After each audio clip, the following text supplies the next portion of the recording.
Muli po, isa pong mapagpalang araw po sa ating lahat.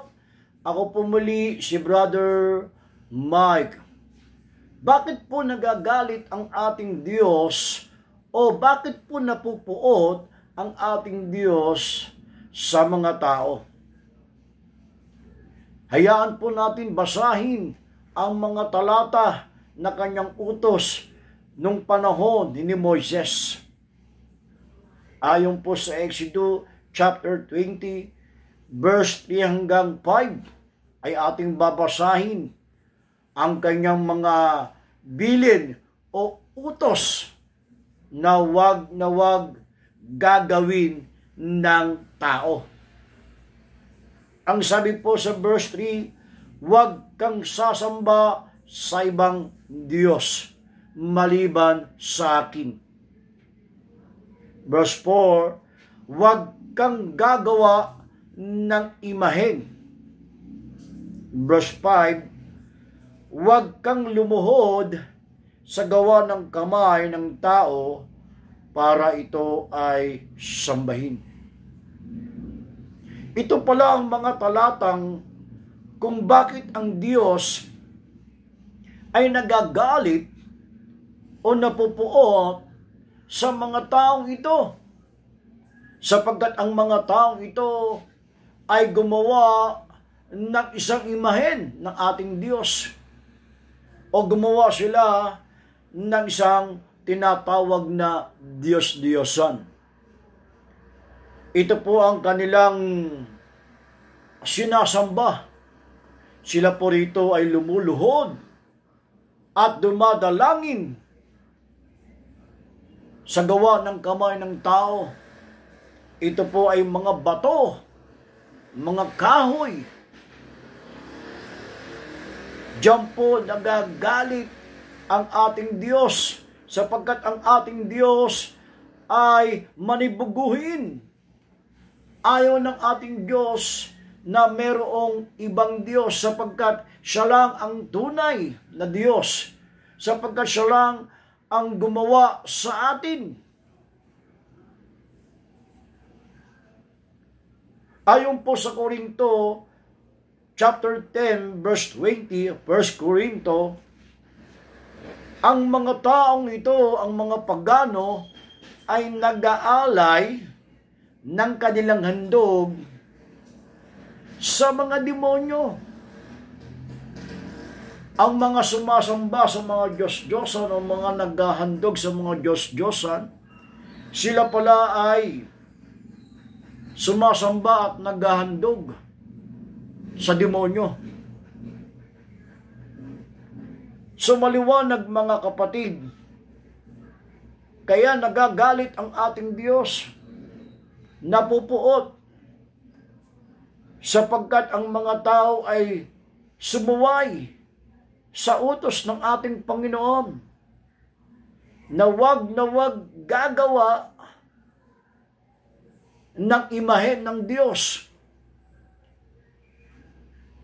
na gawa ng kamay ng tao, upang ito ay luhudan, sambahin.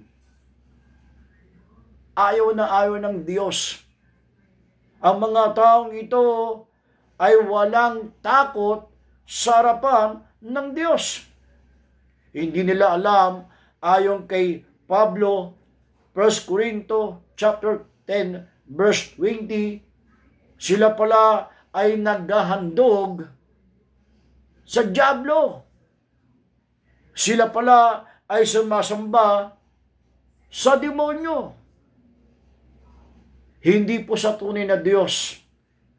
Ayon po sa mga talata na binanggit po ni Pablo.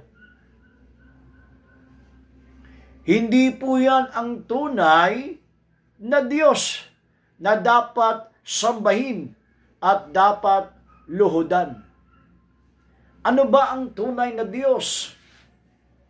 Ayon po kay 1:4 verse 24, ang Diyos ay Espiritu.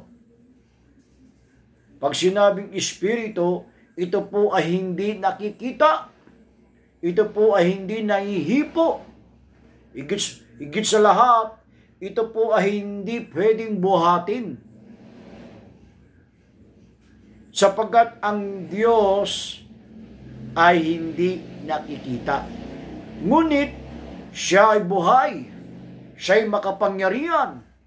Lahat ng bagay ay kaya niyang gawin.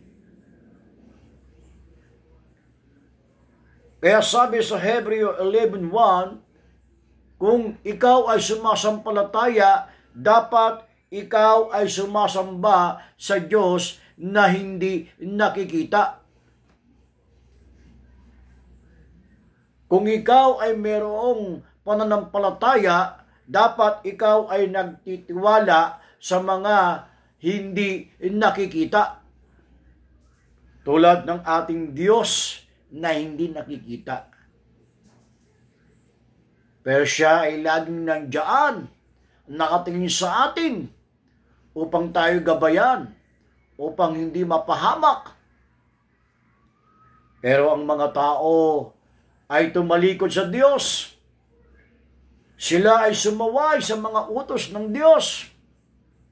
Sila ay bumaling sa mga Diyos na walang buhay, sa mga Diyos na gawa ng tao, sa mga Diyos na kahoy, sa mga Diyos na bato. Saan ba pupunta ang mga taong ito na sumasamba sa mga Diyos-Diyosan? Ayon po pa sa pahayag 21:8, ang mga taong ito na sumasamba sa Diyos-Diyosan, higit sa lahat, yung gumawa ng Diyos-Diyosan, lahat sila ay pupunta doon sa Gehenna. Ang Gehenna, ito po ang ikatlong impyerno. Ito po ay lawa ng apoy kung saan sila po ay pahihirapan araw-gabi, walang pahinga, magpakailanman. Sapagkat sila ay sumaway, tumalikod sa tunay na Diyos. Muli, ito po si Brother Mike. Marami pong salamat and God bless.